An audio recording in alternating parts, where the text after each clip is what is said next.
All right. Good evening, everyone. Welcome to the Tuesday, November 28th meeting of the Garden Grove City Council. Madam Clerk, would you please call roll?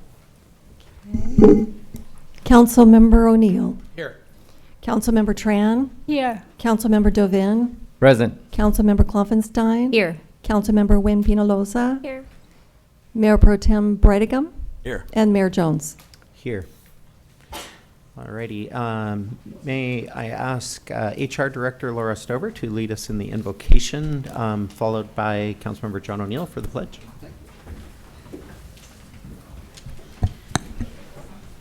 Will everyone please stand and prepare yourself according to your faith? Dear God, we ask you for your wisdom to know the difference between what is right and what is popular. We also ask for your strength to act with conviction on what we know. Amen. Amen. Please face the flag and join me in pledging our allegiance to the greatest symbol of freedom in the world. Ready? Begin. I pledge allegiance to the flag of the United States of America and to the republic for which it stands, one nation, under God, indivisible, with liberty and justice for all. Thank you. You may be seated. Well, thank you. All right. We are going to recess and go to Housing Authority. So I will hand it over to Chair Brightigam. Okay. We will call the meeting of the Garden Grove Housing Authority to order. Please roll call. Please call roll, I'm sorry. Commissioner Beckles. Here. Commissioner Dovin. Present. Commissioner Jones. Here. Commissioner Kloffenstein. Here. Commissioner Tanwin. Here. Commissioner O'Neill. Here. Commissioner Tran. Here. Commissioner Wynn Penaloza. Here. And Chair Brightigam. Here. Okay.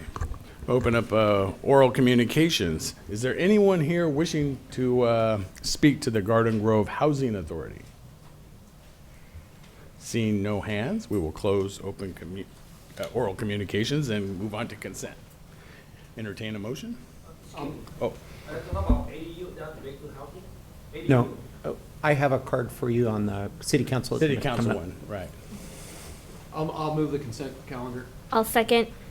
Okay, we have a motion and we have a second. Roll call vote.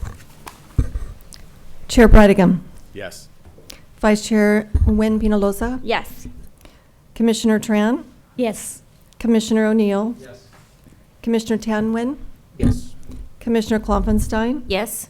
Commissioner Jones. Yes. Commissioner Dovin. Aye. Commissioner Beckles. Motion received, 9 yes votes. Any matters from commissioners? No. Okay, seeing none, we will adjourn. The next regular meeting of the Garden Grove Housing Authority will be Tuesday, January 23rd, 2024. Back to the council. All right.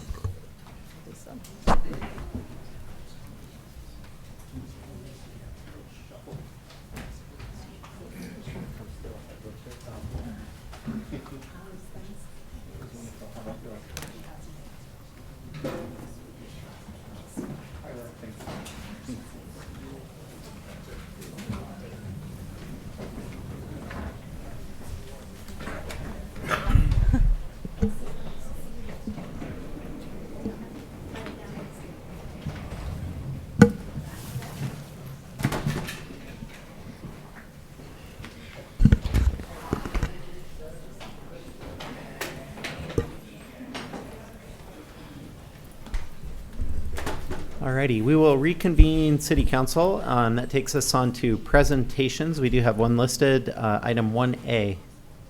Item 1A is a community spotlight in recognition of Colonial Carpet Company for being named the best place to buy carpet or flooring in the Orange County Register's 30th Annual Best of Orange County Readers' Choice Poll. And City Manager Kim will read that spotlight. Madam Clerk, and good evening, Honorable Mayor, members of the City Council. This evening, the Garden Grove City Council would like to recognize Rick and Christine Tessier, owner and operators of Colonial Carpet Company, for being named the best place to buy carpet or flooring in Orange County's Register's 30th Annual Best of Orange County Reader's Choice. Would Rick and Christine Tessier please come forward and just stand in the side?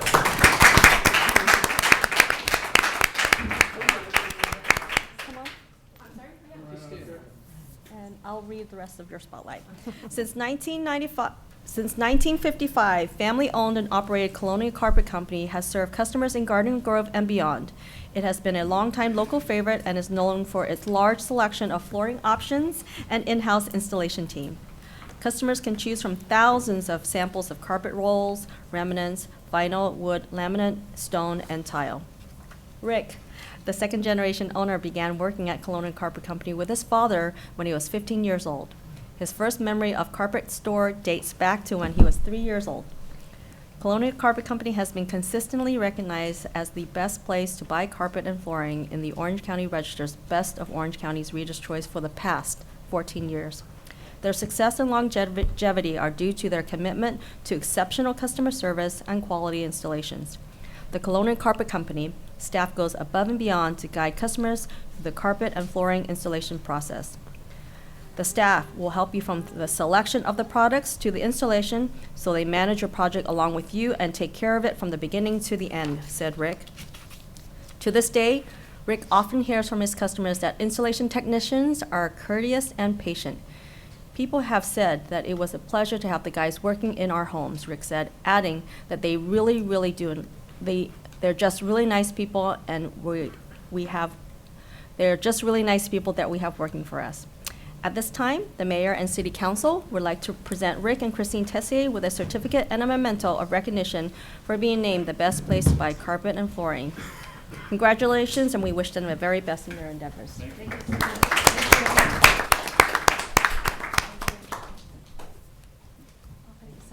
Appreciate it. Thanks, I appreciate it.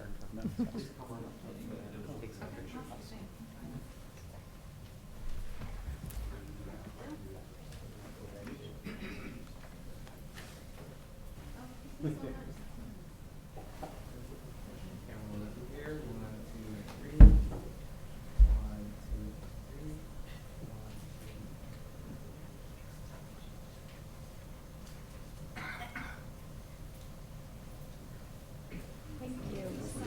you. Nice work.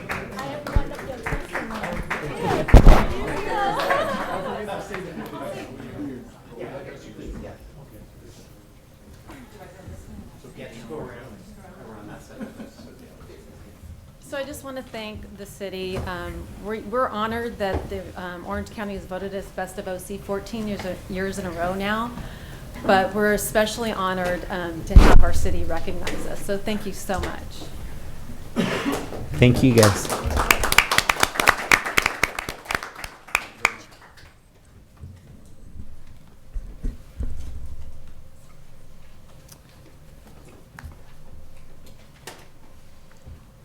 Alrighty, we'll open oral communications.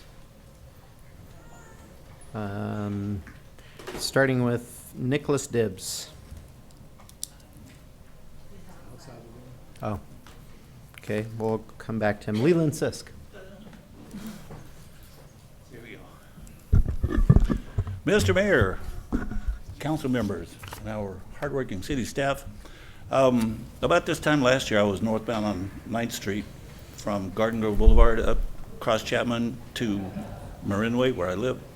Lived there almost 30 years, so I know the area pretty well. Happened to notice on 9th Street, north of Chapman, the speed limit said 40 miles an hour. I'm going, 40? When the heck did that happen? So I made a U-turn, drove all the way up and down 9th Street from Catella, back down to Chapman, all the way down to Garden Grove Boulevard. Still 35 miles an hour, except from Orangewood down to Chapman. I thought, this is really strange. So I called traffic engineering and I spoke to someone named Vu. I understand there's two people there named Vu, and asked them what happened. They said that the city did a traffic study in 2019 and found out that 84% of the people on 9th Street were doing at least 45 miles an hour or more. So I asked them, did you turn this over to Garden Grove PD and ask them to enforce the law? And they said, nah, we can't do that. We got to increase the speed limit because if we issue a bunch of tickets, the people who got the tickets could go to court and say this is in effect a speed trap and it's discrimination. You can't do that. And it said, so we compromised on 40 miles an hour. We were thinking about raising it to 45. And I'm thinking, you got to be kidding me. So just so you know, the distance from 9th Street to Chapman Avenue is 1,987 feet, according to Dan. All right? And if you do it at the full 40 miles an hour, you save 4.83 seconds. But if you do it at 40 miles an hour, when you get to Chapman and you want to go right, you can't because there's 2 signs that say no right on red. And even if you do get left or right on Chapman, speed limit's 40 there too. You're not going any faster. But if you continue south on 9th, it's still 35. Or if you go the other way, north on 9th Street, when you get to Orangewood, if you go east or west or north, further north on that, you're slowing back down to 35. I don't understand this. If you increase your speed from 35 to 40, it increases your stopping distance by 55 feet. That doesn't sound like much unless you're a small child or a dog or a baby in a stroller. And we have large amounts of each in that area. So I'm asking the city of Garden Grove, lower that speed limit back to 35 because this is probably one of the less brainy, well, it's one of the stupidest things I've ever seen any city do. You can't keep the people from speeding, so let's just increase the speed limit so they don't get tickets. Come on, we can do better than that. Think of our fellow citizens. Thank you. Thank you. Nicholas Dibbs.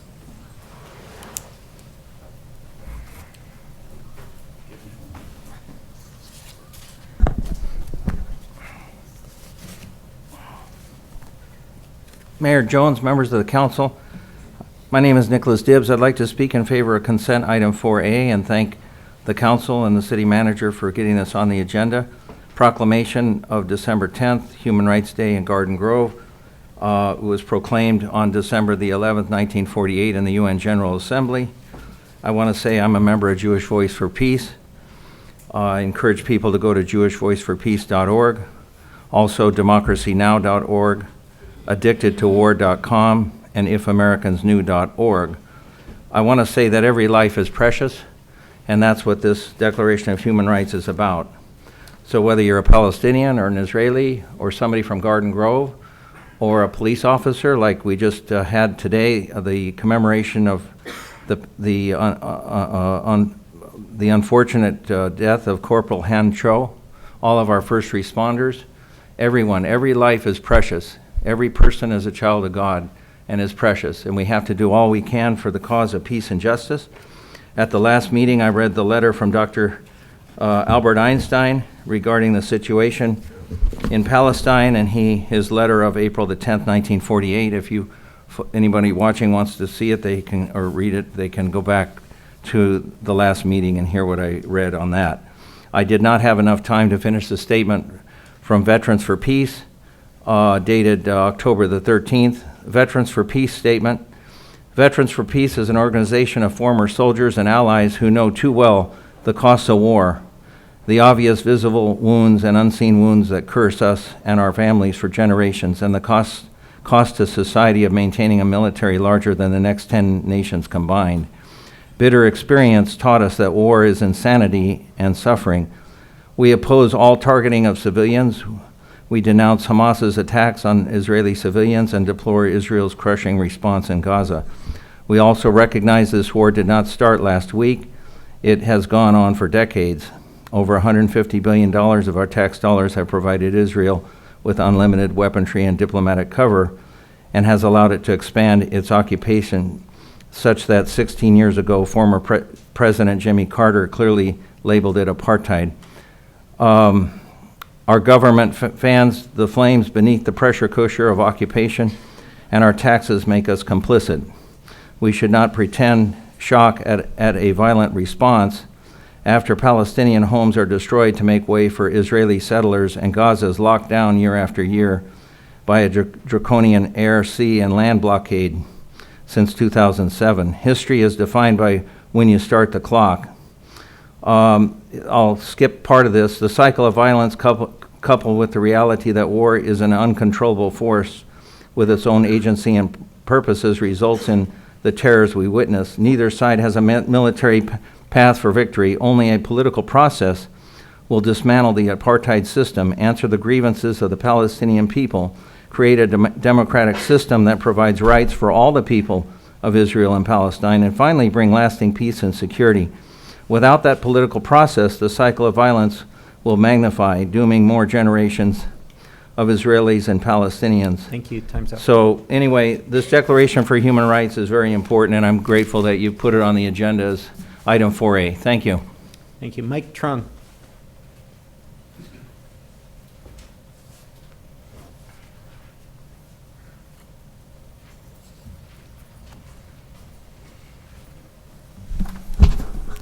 Good evening, everyone. I don't know if this question or suggestion, I don't know. Let's begin with the co-worker. In February, we have the workshop about ADU, and I love that. That's good, very good. You guys hired the private company to study about what can we improve in the ADU. I was told about in June or July last few months we have the answer, but up to now, I came to land department, nobody know what happened. I don't know what's going on with that study yet. I think that's a good idea because housing demand now is important. It happens everyone, every city. So Garden Road is one of the cities have the bigger lot than every city, over a 10,000 square lot. But the process to ask for the split lot or is so difficult. Also, in the parking lot is one of the issue.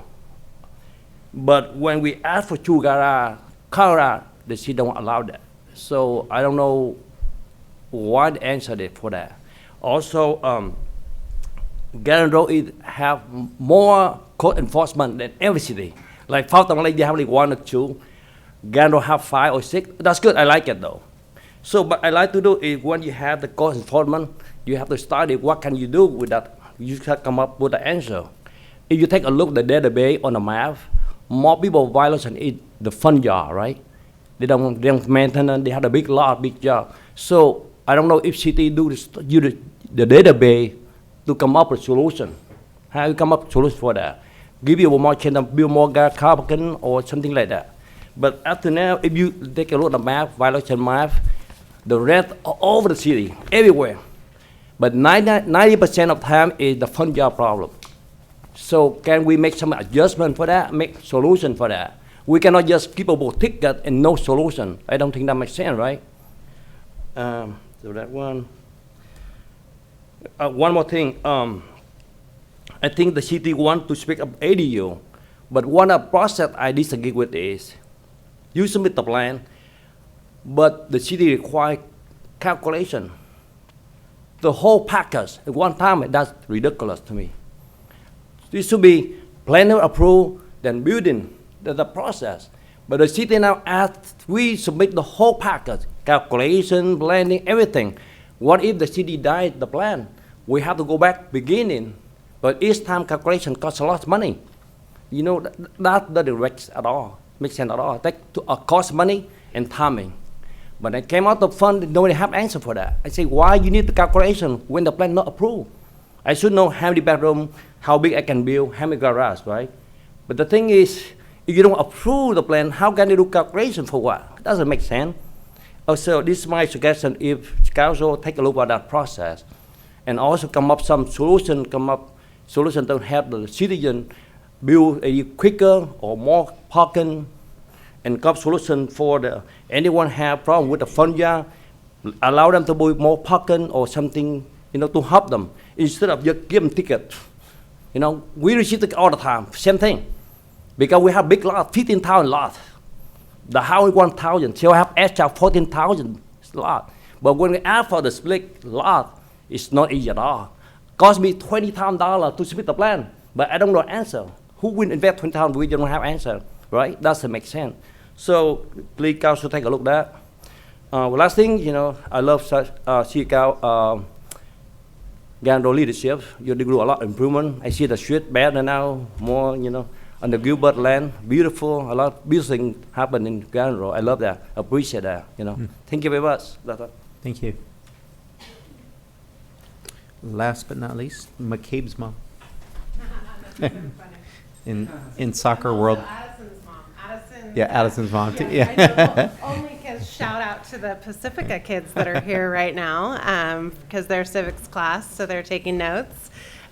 So Addison's at Pacifica. McCabe is with our mayor's kiddos. at their school. So anyway, hi, I'm Jen Tackney, Jingle Jam representative, and thank you, Janet, for all your help too with the Jingle Jam and the whole city of Garden Grove. Super grateful. This is our 9th time having the Jingle Jam. I don't think you've gotten your invitation yet, but you are all formally invited to please join us at the Jingle Jam. I know you're swamped December 8th. Do you like my attire, Cindy? That's why I'm just like, hey, even my hands jingle. So we're super excited to have the Jingle Jam again at Eastgate Park on December 8th, 5 to 9. And I was requesting, please, to take a vote to have some of the extra fees that are on there waived for us, because it does also benefit AYSO Region 59. It is a fundraiser, so we donate portion of the proceeds to them, and each food truck is writing checks directly payable to them. So that's it. I'm just asking you to waive some fees for me and to join us, everyone, please, at Eastgate Park, 5 to 9, December 8th. That's all. I have 1:38 left. Are you guys stoked? Can I end early, or do you want me to just keep? I have a lot to say about the ADU and the lot lines. You know, Team Tackney, GMT Real Estate. We've got opinions on that. So, all right. Thank you all so much. Thanks. Anyone else wishing to speak on an item that's not listed on the agenda under oral? Okay, great. Then we will conclude oral communications. And that takes us on to written communications. We do have 2 items listed. So item 3A.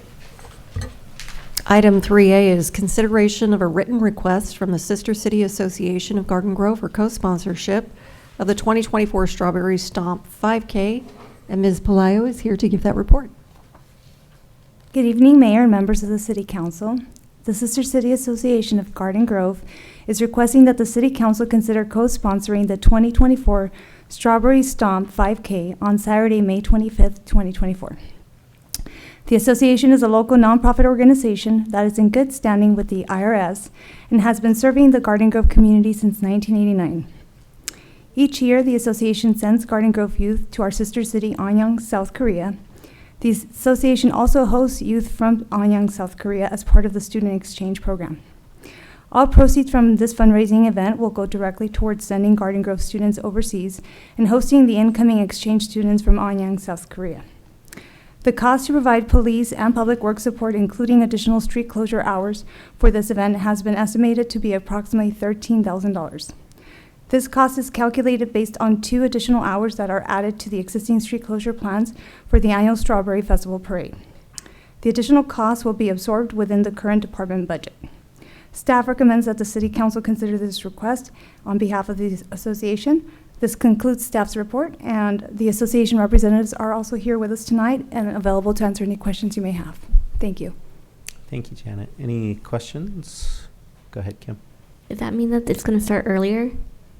No, it's same hours. That was the only question I had. I'll second it. All right, we got a motion in a couple seconds. Call to vote.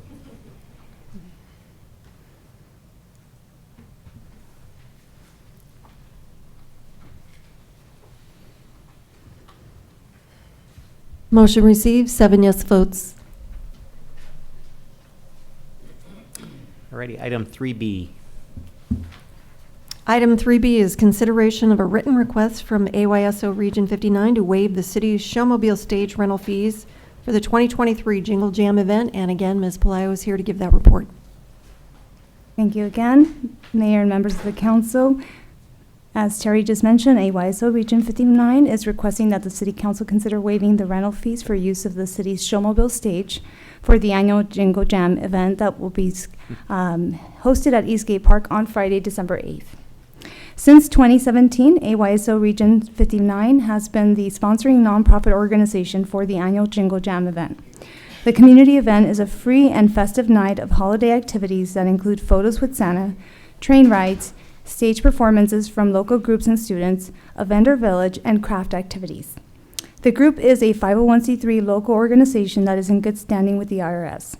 Approval of this request will forego the revenue that would otherwise be collected for the rental of the city's showmobile stage, a total of $350. It is recommended that the City Council consider this request on behalf of AYSO Region 59.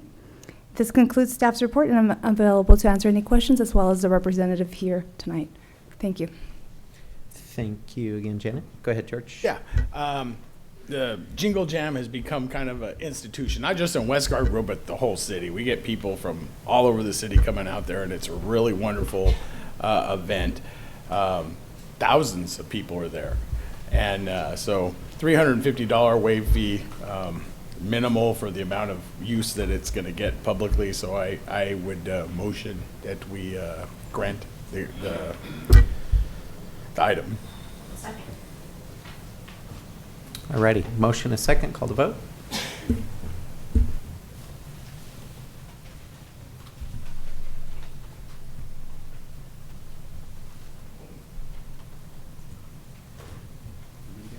Motion received, 7 yes votes. Righty, you're good. We're going to recess and conduct other agency business, so we'll move on to successor agency. And I'll go ahead and open. Madam Clerk, would you please call roll? Member Brightigam. Here. Member Tran. Here. Member Dovin. Present. Member Klopfenstein. Here. Member Wen Penaloza. Here. Vice Chair O'Neill. Here. And Chair Jones. Here. We already did oral communications, consent calendar, just receive and file the minutes. Can I get a motion? Call to vote.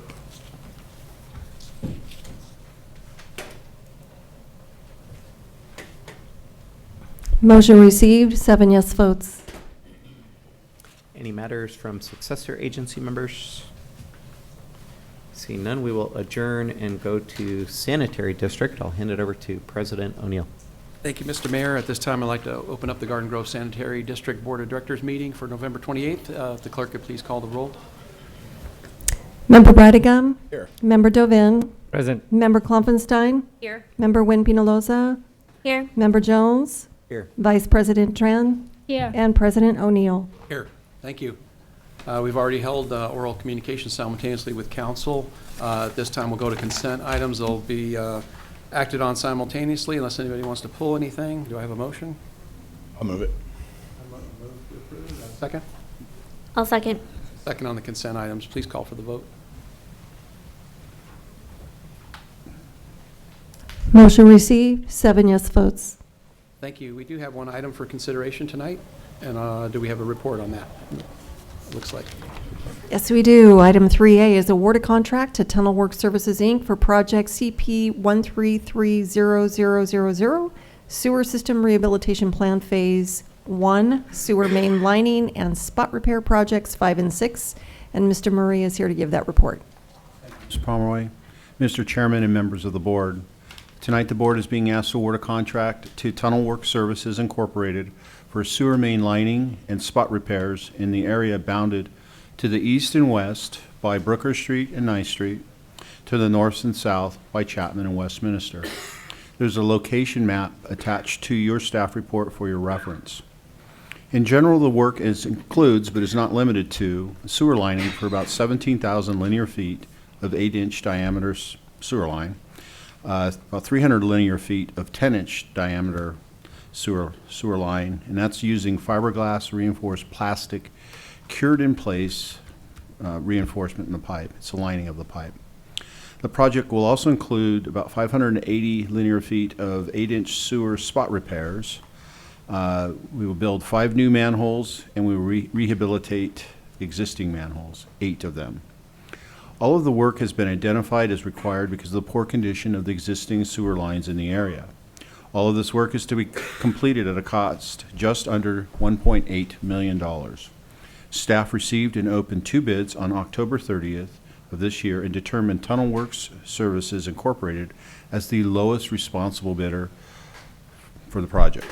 Should the board decide to award the contract tonight, the contractor can begin work in January and should be complete before school resumes in August of 2024. This project was included in this year's capital improvement plan and will be paid for with sewer funds. This concludes staff's report, and I'm available should you have any questions. Thank you, Bill. Any questions from directors? Seeing none, I'll entertain a motion. Second. Moved and seconded. We'll call for the vote.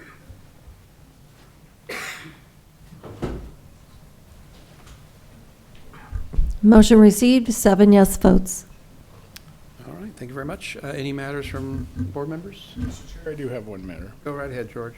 Yeah, just, from some of the community chatter and social media posts and whatnot, on 2A of the consent, Lamson Springdale Sewer Improvement Project, there was some issue regarding a loose manhole cover on that particular project.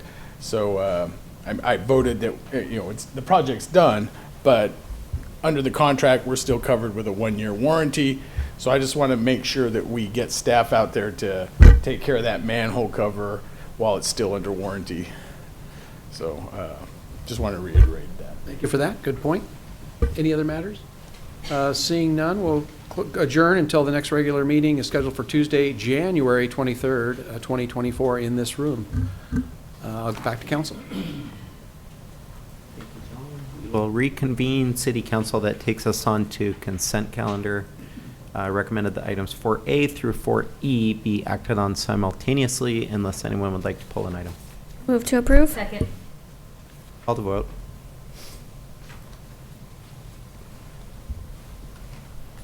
Motion received, 7 yes votes. Takes us on to public hearings, item 5A. Item 5A is the introduction and first reading of an ordinance enacting adjustments in water rates and charges and authorizing future automatic adjustments in water rates to account for adopted increases or decreases in wholesale charges the city pays to other agencies for water. That ordinance is entitled An Ordinance of the City Council of the City of Garden Grove, amending sections 141210, 141230, and 141250 of Chapter 1412 of Title 14, Water, of the Municipal Code relating to water rates and charges and meter failures. And Mr. Kim is here to give that report. Thank you, Ms. Pomeroy. Mr. Mayor and members of the City Council, tonight City Council is being asked to hold a public hearing and introduce for first reading and adoption for the ordinance authorizing adjustments in water rates and related charges, and also authorizing future automatic pass-through adjustments in water rates to account for adopted increases or decreases in wholesale water charges the city pays to other agencies. In March 2023, the city hired FG Solutions to develop a 5-year water financial plan to study the water enterprise's financial condition and make recommendations for maintaining the financial stability to the Water Enterprise Fund. The study and analysis show that required expenditure are projected to significantly exceed revenues. This will result in the city spending reserves to pay for capital replacement and improvement projects. Without the proposed adjustment in water rates and related charges, available reserves will be depleted within a couple of years. The current financial condition is causing the water enterprise to postpone and delay needed capital replacements and improvement projects. Revenue increases are also necessary to ensure that water enterprise meets its bond covenants.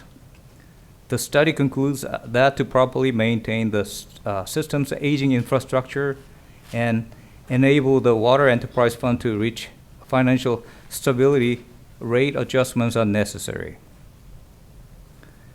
The water rate study has identified the overall revenue needs for minimal financing of the operations, capital improvements, and debt obligations for water enterprise through evaluating existing policies and procedures affecting water rates, evaluating adequacy of projected revenues under existing rates to meet projected revenue requirements, and developing a sound financial plan for covering a 5-year study for ongoing operations, planned capital improvements, and complying with the federal and state mandates.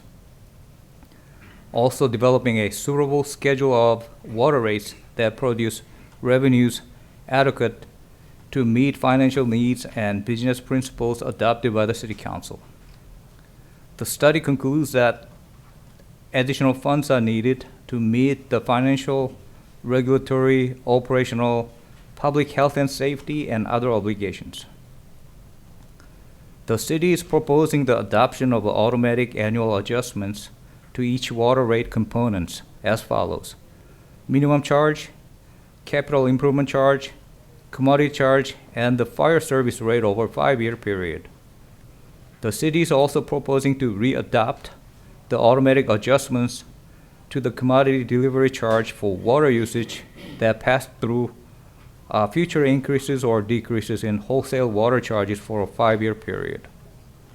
The total fee charged is calculated based on the funds required by the city to maintain and operate the city's water system. Also repay bond indebtedness and to comply with the new and existing regulations imposed by state and federal agencies. Now I would like to direct your attention to the monitor for a brief presentation on the proposed water rates to go over some numbers.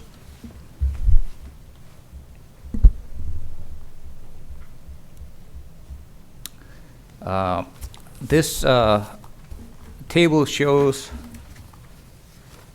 the proposed increase on the minimum charges, bi-weekly minimum charges based on meter sizes. The most of residential customers have a 5/8 and 3/4 inch meters. So if you look at the first line, the current charge is $33.85, and it will go up to $35.10 next year, and it will be $43.68 at the 5-year mark. And this is the capital improvement charge portions of it, bi-monthly charge. So if you look at the same meter size, currently it's $7, and it will go up to $7.45 next year. And at the 5-year mark, it will be $9.20. And then proposed commodity delivery charge, currently $3.26 for the first year. And next year it will be $3.40. And at the 5-year mark, it will be $4.27. And then this table shows the proposed private fire service rates for the customer who has a separate fire service lines. So this will be the one who has the separate fire service lines for private fire hydrant or the sprinklers.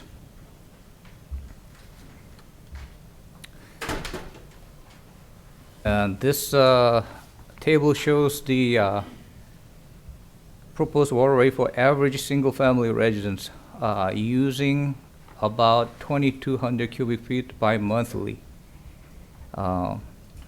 As you can see, currently it's $112.57, and it will go up to $117.34, about 4.2% increase next year. And at the 5-year mark, it will be $146.81. And this is the example of a 50-unit apartment complex with the 3-inch meter, assuming that each apartment unit using around 1,800 cubic feet bi-monthly. So it's currently about $3,819, and it will go up to $4,114 next year. And at the 5-year mark, it's going to be $5,002.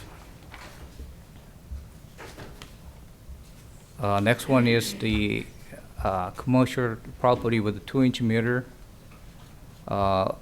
assuming using around 100 cubic feet bi-monthly. Current charge is $1,797, and it will go up to $1,886 next year, and at the 5-year mark, it will be $2,386. And this is the kind of showing the comparison of our proposed water rates comparing with the neighboring utilities. Ours is shown in the black, and it's sitting in mid-pack. So we're in the mid-pack if we compare it with other utilities around us. Now I would like to continue with my report. These water rate components would be adjusted after the next regularly scheduled meter reading, following the date on which the city's ordinance establishing the rates becoming effective on January 11th, 2024. Subsequent rate increases will become effective on January 1st of each year, starting January 1st, 2025, without further action by the City Council. However, a 30-day notice will be provided to each customer prior to each increase for commodity charge. To continue with the water rate adjustments, the City Council must hold a public hearing on the matter and also consider written protests from ratepayers, vote on the ordinance, hold second reading of ordinance in the future, and then finally staff implements the rate adjustment with the approval of City Council. This concludes the staff report. Staff is here to answer any questions. Thank you. Thank you. Colleagues, this is a public hearing. We'll open. I do have a card, but any clarification questions to start? Okay, seeing none, we'll open the public hearing. I do have one card from Jim Hoisington.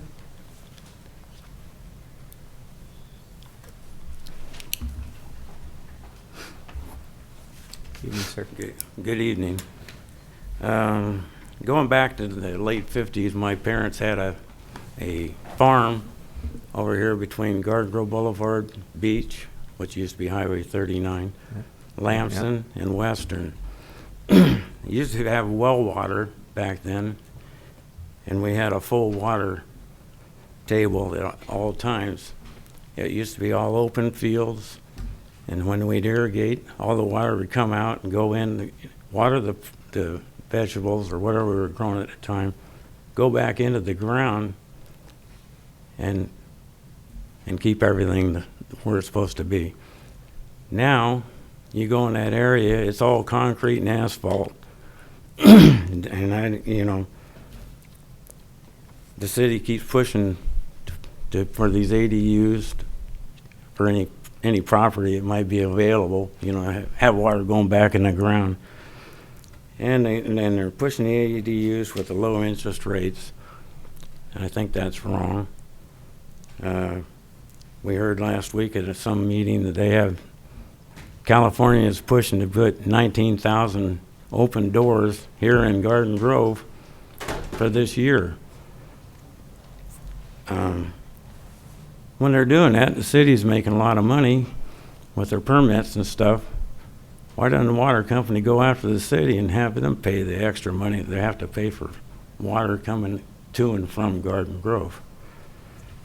Folks that are on a fixed income like myself, it doesn't sound much, $3 or $2 or whatever it might be, but you add that up with all your other things like gas and water or fuel, anything, it gets a little much after a while. So anyway, and then they paid this extra money to this consultant for 5 years. That probably cost them a few $1,000s here and there. So, I just, also on these ADU things, some of these folks have, I have a house right down the street from us that have 13 people living in one house. It's a 3-bedroom home. Well, it's supposed to be a 3-bedroom. They've added on a few things. But back when my friend wanted to add on to his garage about 8 years ago, they told him he couldn't do it because it had to have 50% dirt, 50% concrete. Well, since then, people next door to him put a ADU on it, and it's taken up the whole property. Some of these mansions you see, they don't have 5 feet around the whole house, and then So then there's no water available to go into the ground. So I think, you know, there's no way out of it. You're going to get a raise. You got to pump the water in from somewhere. But, you know, I just thought I'd share my little feelings here and see what you guys do. Appreciate you listening. Thank you. Thanks, sir. Anyone else wishing to speak on 5A?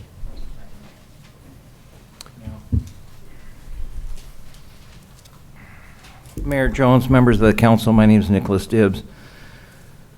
I just want to echo what the previous speaker said a little bit, and that is that there is a relationship between the amount of paving and buildings you put over top of the soil versus the percolation and recharge of the groundwater.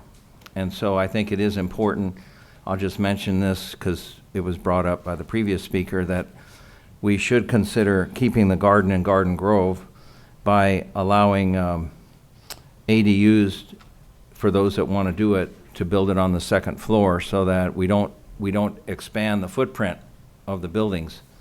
The other thing that can be done is, I believe, and Bill can probably correct me if I'm wrong, but there's porous concrete and asphalt materials so that when it rains, the water can percolate down into the soil.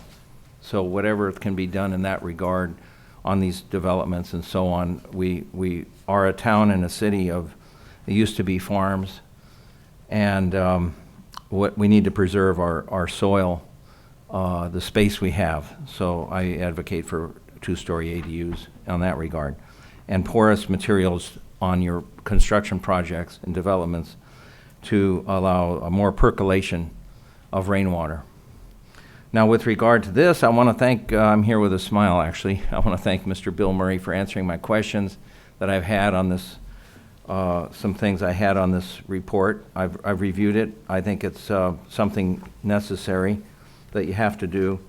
And the challenge of protecting our groundwater from the PFAS and from other things, and the what they call the pass-through charges. So I'm glad that we're continuing the senior you're continuing the senior care discount program to at least keeping it going, and so I support this. And I do want to say to our students in the back of the room, water is very fascinating, and our water coming from the State Water Project, from the Colorado River Aqueduct, and from our groundwater sources and reclaimed water. It's a field that I got into in high school, and when I did a science project and had an award from Municipal Water District of Orange County as a high school kid. So I've been studying this water stuff for a while. Worked for DWR, Department of Water Resources, for over 8 years. And now I'm qualified to teach water operations to high school kids. So as a CTE teacher, career technical education. So this is a fascinating field. I encourage the students in the back to look into the water, how water resources work, where our water comes from, and the wonderful careers that people can, and those watching, wonderful careers for young people to get into. But we do need to do more to protect our groundwater, and please consider the ADU option for second stories. Thank you. Thank you. Anyone else wishing to speak on 5A? Seeing none, we will close the public hearing. Colleagues? Kim? Before you go into that, can I go ahead and make the announcement on the protests that we received? Please. Thank you. So the city has received 34 written protests, and with the last equalized assessment roll of Orange County totaling 37,600 parcels, and as the number of water service accounts total 34,689, there is not a majority protest. Thank you. Kim? I was going to just chime in to say that no one on this dais takes increasing fee charges lightly. It's something that we don't like to do, but we have a fiduciary duty to the city and to the residents to be able to provide you with the service, and these costs come at a financial disadvantage to the city because we're paying much more for water than what's coming in from the residents to mitigate that cost, and we don't have the financial capability of withstanding that increased cost every single year, and that's what results in an increase in fees. I just wanted to highlight that for those who are of particular requirements will qualify for our senior care discount, and that can be found in our agenda packet if you go to the website on page 158 of 270. It requires that the person lives at the billing address, that they must be a resident, that the bill must be under the resident's name, that they're 65 years or older, and they're enrolled in SoCal Edison's care program. So there are multiple discounts that you can qualify for if you're on a fixed income and need that extra assistance. Well, I know that that's not much and it's still a burden. These programs are available to you, so I urge the community to enroll in those programs and make sure that you're receiving the benefits that are afforded to you through these programs and these agencies. And with that, I'd make the motion to approve the item. I'll second it, and I'll also wanted to say, yeah, I totally concur with Councilwoman Penaloza. No one likes to raise costs. Basically, in simple terms, you're paying right now about $3.26 for 748 cubic feet of water. So it's a lot of water. It's going up 14 cents per unit, per 100 cubic feet. It's not pleasant, but what this does is, like the Councilwoman said, this is going to stabilize our water department for the next 5 years to make us able to do all the things that we need to do to get folks clean, fresh water. It's not fun. The only question I have the only thing that rubs me a little bit wrong way, and maybe staff could help me on this, what's the science between, with the Tier 2 being so much different than Tier 1? I realize we have to watch what we're using. Is it more of a penalty thing, or is there a science to figuring out the difference between Tier 1 and Tier 2? Hello, Councilmember O'Neill. This is Art Griffith with FG Solutions. And the tiers, the costs in the tiers are based on the water supply source. So the city gets water from its local groundwater sources, and about 15% of it is from the State Water Project. So Tier 1, which is what most of your residents pay, is based on the cost of groundwater only.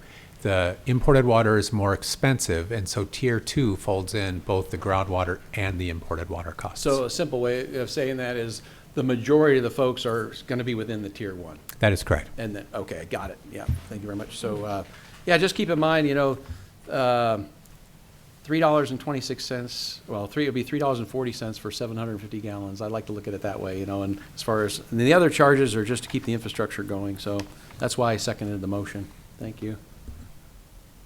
Yeah, I echo the sentiments. Nobody wants to raise fees, and sometimes you have to. I know we're not in it to make money. This is I think we're supposed to try to break even. That's the whole goal. But this seems like a huge increase to me, more than maybe necessary. I don't know. Both at the water rate studies that we participated in, I asked the question, this seems, and I was told, this is a very conservative estimate, very conservative.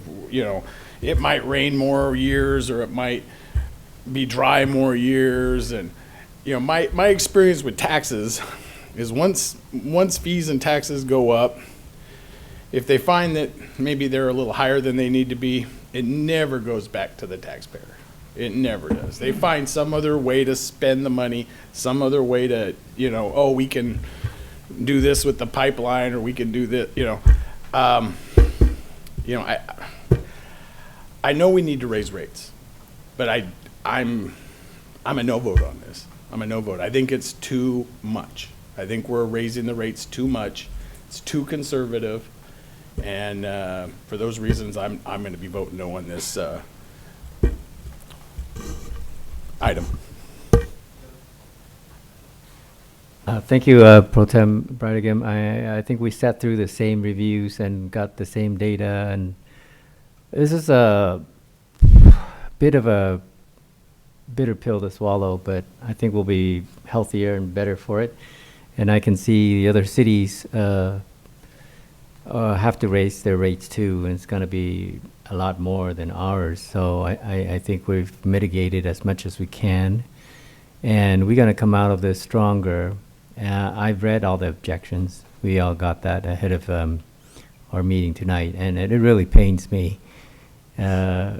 We spend time and money on a consultant to get us the best possible outcome. So some of the criticism was directed at our consultant. I've read that. And it's a bit unfair because I know they do their job very well, and we got a very good advice from them. So I'm going to go with the recommendation, and I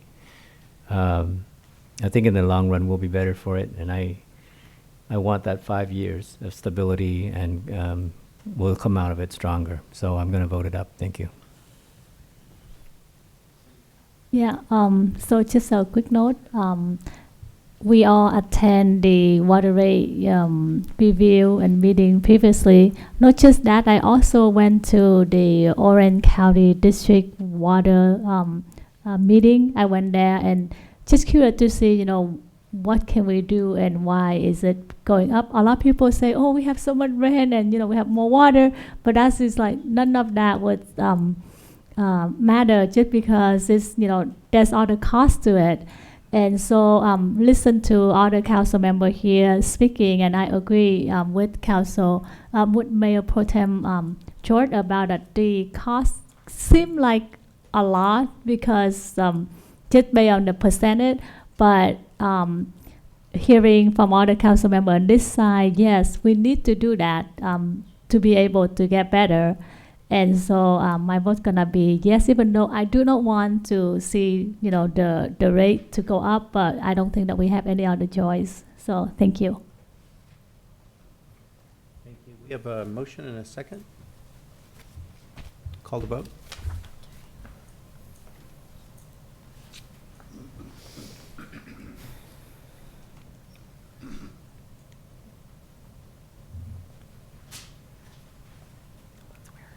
Motion received 6 yes votes, with Mayor Pro Tem Brightingham voting no. Thank you, all you guys, for your work effort on that.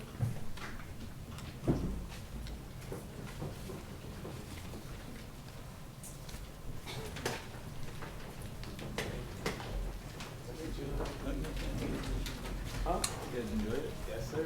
All right.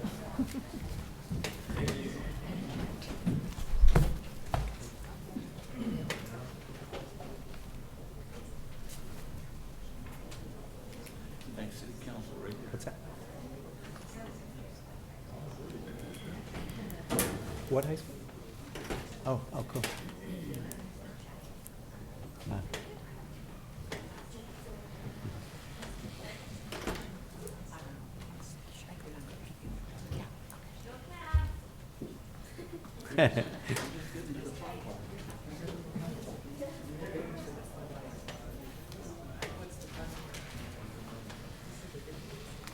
Yeah.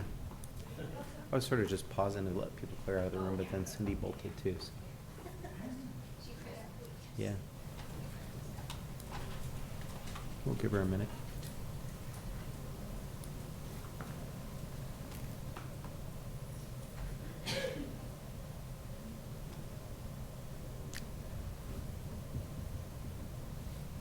Actually, I guess we could go ahead and go. So we have no items. Ordinances presented for second reading and adoption, and I know Terry likes to read all these. We'll go ahead on 7A. We're not going to wait for Cindy? Now we'll go ahead and just do it. Okay. Item 7A is the second reading and adoption of ordinance number 2945 entitled, An Ordinance of the City Council of the City of Garden Grove amending Chapter 644 of Title 6 of the Garden Grove Municipal Code pertaining to regulation of the sale of tobacco products. Okay, this is a second reading. Can I get a motion and a second? Yeah, I'll move it. Second. Call the vote.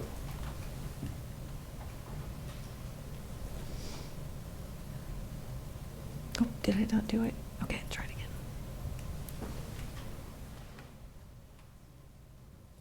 Does it mess things up that Cindy's not here? Okay, the motion was received, 6 yes votes, with Councilmember Tran absent. All right, item 7B.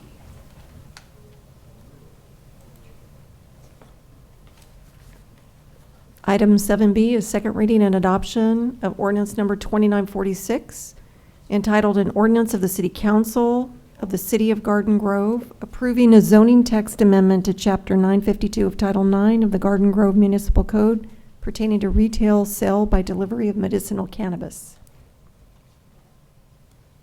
All right, second reading. Can I get a motion in a second? I'll move it. I'll second.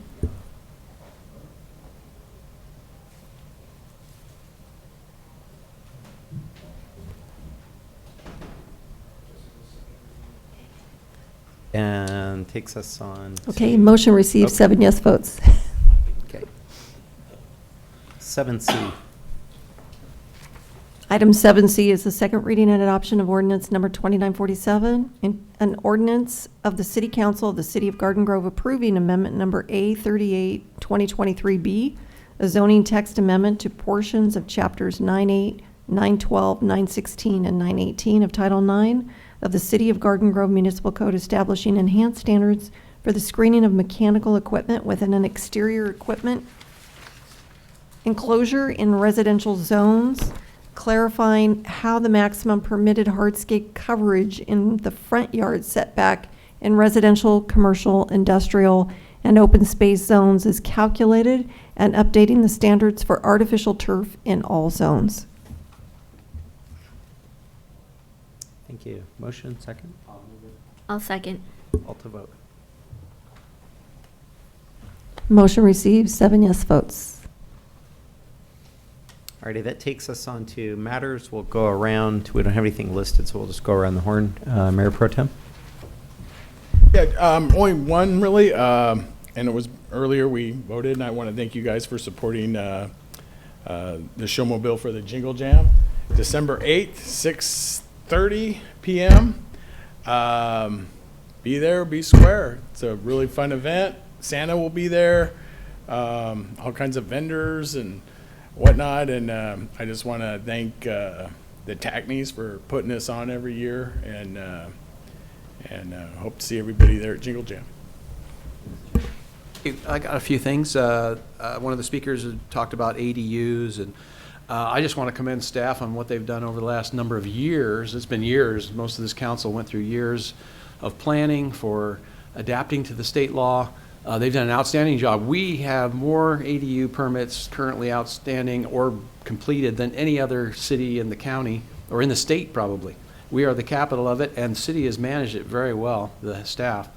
Thousands of permits for ADUs, and this council did a great job, I believe, in setting up the parameters for the structure of how that's permitted and inspected and done. It is very challenging on a day-to-day basis for the staff to keep up with what's going on, and I commend them because they're doing a good job doing it. I sit on a county seat that has to do with this development, and no one else is near what we're doing, and they're amazed at what we can do, but yet we've been able to do it the right way, and you know, it is a big change. I've been here my whole life, and it's hard to see the change, but it's to provide the housing for as many people as here, it has to be done. But this council set up a very good procedure to do that, so thank you very much for that. Also want to commend Public Works for what they've done in some of the, I'm sure in all the districts, but I've noticed it specifically in District 2, is the alleyways are getting paved.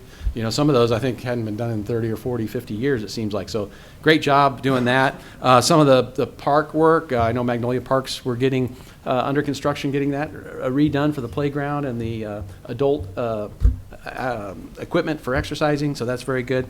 The water rate study, very lengthy process, happens every 5 years. It's painful to go through, but if you have to understand that we don't make water, we buy water. The City of Garden Grove buys water for those 37,000 or 34,000 households, almost 35,000 households.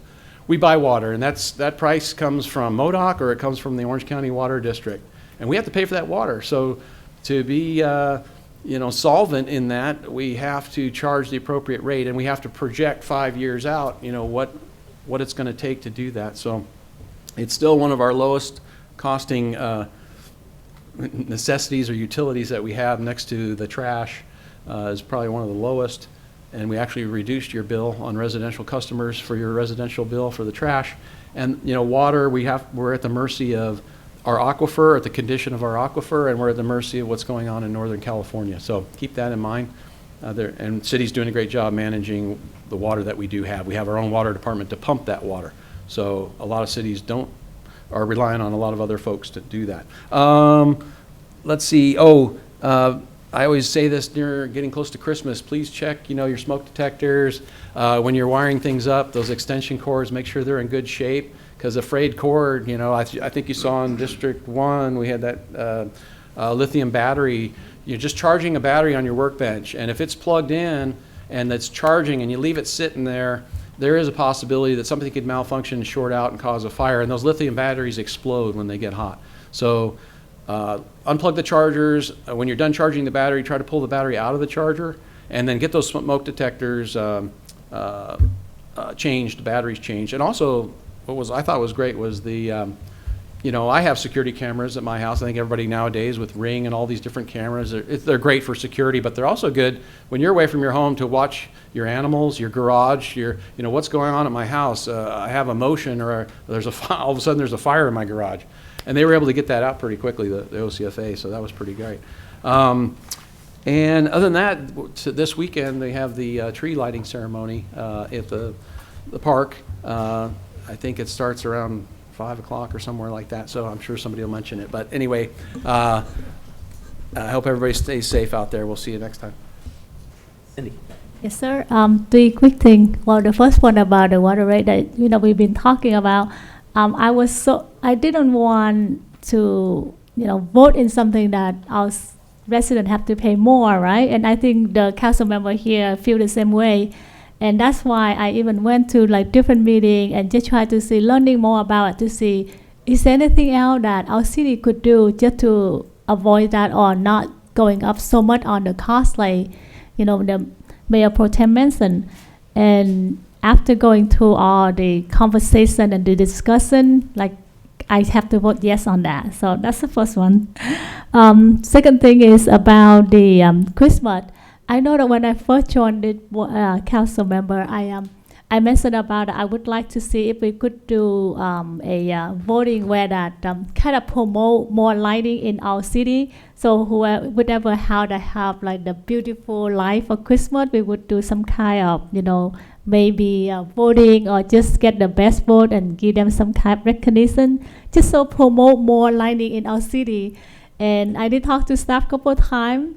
I know that they said that they were gonna do something. I'm not sure what's gonna happen, but hopefully there will be something to promote and encourage our residents to have more light and make more kind of put people in the season mood, right? Yeah, the experience, the spirits. And the last but not least, at the last council meeting, one of the residents came up and talked about the event coming up that we're gonna do 30,000 meal for the hunger, and that's gonna be December 9 from 9 to 11, only 2 hours. And I just want to remind our council here, hopefully you guys will come to support, do something for the less fortunate, but also want to extend that invitation to our residents. If anyone have time, you could bring kids, grandparents, anyone could come and join, just try to do something good and makes kind of help other people to enjoy the holiday spirit with us too. That's it for me. Thank you. Thank you, Mayor and council members. First off, I want to appreciate the Leland, Mr. Sisk, for speaking to the speed limit there. I agree it should be 35. So I would like City Manager Lisa Kim to please direct the traffic division and our engineers there to see if that's something we could make more consistent at 35 versus the 40. I don't buy into handing out tickets to try to, or handing out less tickets, and that doesn't justify raising the speed limit. So I'm with you there, even though it's just a short stretch. It should be that whole stretch should be at 35. So I agree with that. And I appreciate all the text and update we get from our chief, El Farah, and half the time it's about traffic accidents. And very tragically, we've had fatalities in and around our city, and it pains me to have to read these texts, and I'm reminding all the residents, be really careful out there. It's dark in the wintertime. The darkness starts early, and it comes upon us really quickly, so it's very hard to watch out. And I'm visually impaired, so I let my wife drive most of the evenings. And so whatever we can do to make the roads safer, because we don't want these very serious accidents and oftentimes fatalities, and the only way to prevent is to slow down and to react in time. So I want to remind all the residents that it's a very serious issue. I have a short list of things, but I'll start with the water rate. And we went through several reviews, and this round I vote up, but I'm very conservative, and I agree with George. I just think that it's a very difficult times for us. If anybody's ever gotten a red tag at their front door because you didn't pay your water bill, you know what I'm talking about. And I'm one of those people. I do get those from time to time when I skip a payment, and you'll get that red tag on your door. It's very shocking. And then you bring it down to City Hall and pay on it. And so I know that even though we didn't get a majority of opposition, every single voice and every single feedback counts. And I read them all. And I know some of the people who wrote to us, and they're good business operators, they're good residents, and they're giving us good feedback. But we're doing everything we can to keep the rates low. So I want the residents to know that. One speaker today I want to particularly mention also is Mike Trun, who came in and speak to the ADUs and how we need some clarity on what our city ordinance is and how we have adopted it. The assembly bills that has come down, the Senate bills that have come down, 8, 9, 10, and so on. I don't remember all the numbers, but eventually our department, and I'm talking about the Econ Development, Economic and Community Development Department, which we have Nikki, who's has just come on and hit the ground running, and our deputy now, Chief Building Officer Dave Dent. They have a lot of work to try to boil it all down and get that information out. And I'm very proud of our IT department. I put together the GG, or Garden Grove application. I remind people, you go ahead and go up and download the GG app. You can look onto the GG Ready and the building department tab, and you will get a lot of announcements and information from there.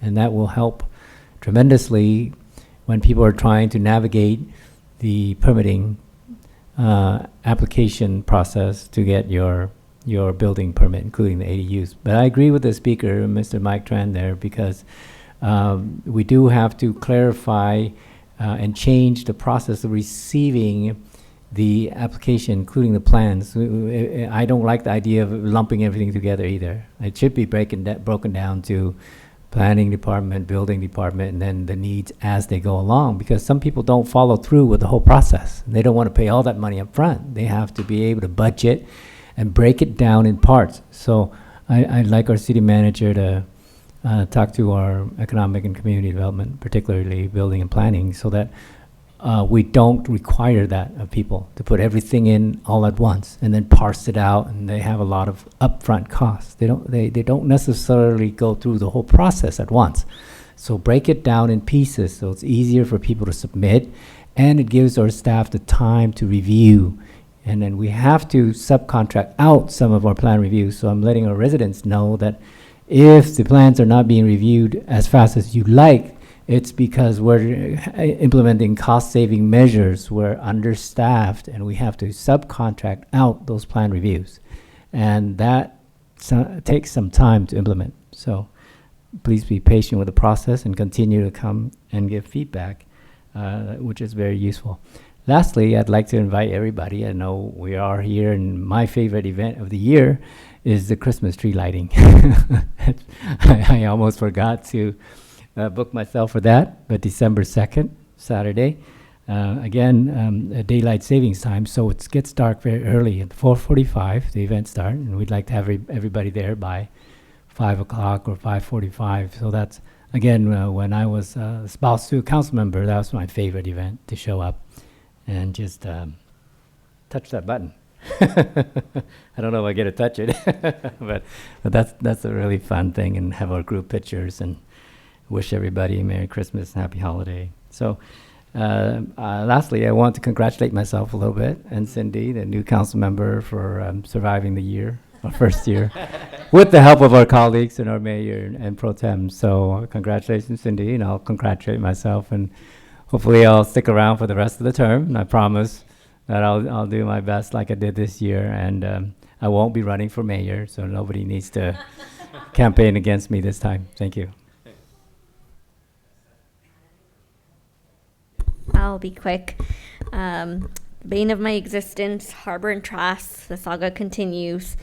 I'm getting a significant amount of complaints from students, from residents, from businesses regarding the homeless, defecating, walking around partially nude.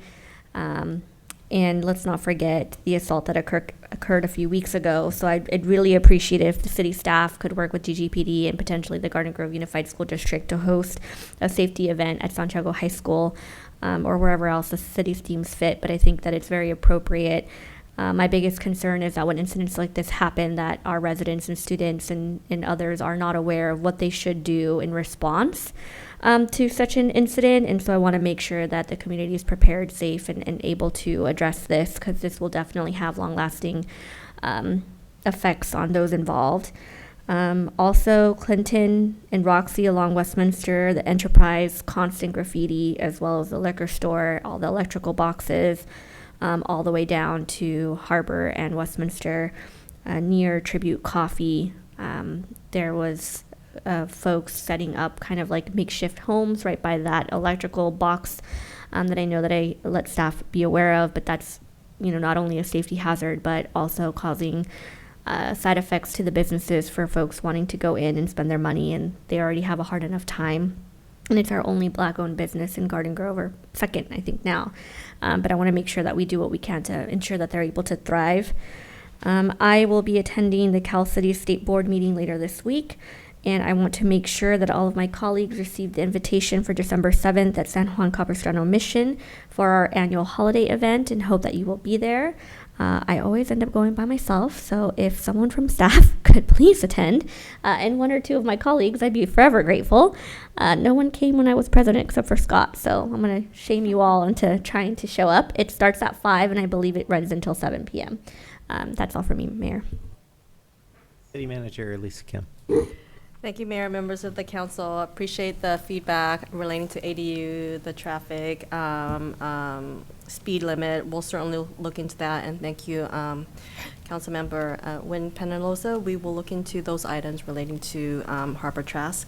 I do want to clarify, I also enjoy the holiday tree lighting event on December 2nd. It's on this Saturday, Winter in the Grove, the official name of the event, and it starts at 3. So to our community, it goes from 3 to 7 at the Village Green, and there'll be song, dance performances from local schools and performers, holiday crafts, inflatable, and snow. So definitely look forward to seeing everyone this Saturday. Thank you, Mayor. Lighting's at 4:45 though, so, or 5:15, something like that. It's earlier, though, because it's getting darker. Yeah, but they open it up so the kids can play, and, Oh, do right. all- and then they do Yeah. the tree lighting when it starts to get dark a little bit, so. General Counsel, any need for closed session or anything to report out? Oh, nothing from legal. Thank you. All right, great. Thank you all for attending tonight, and with that, we will stand adjourned. Thanks.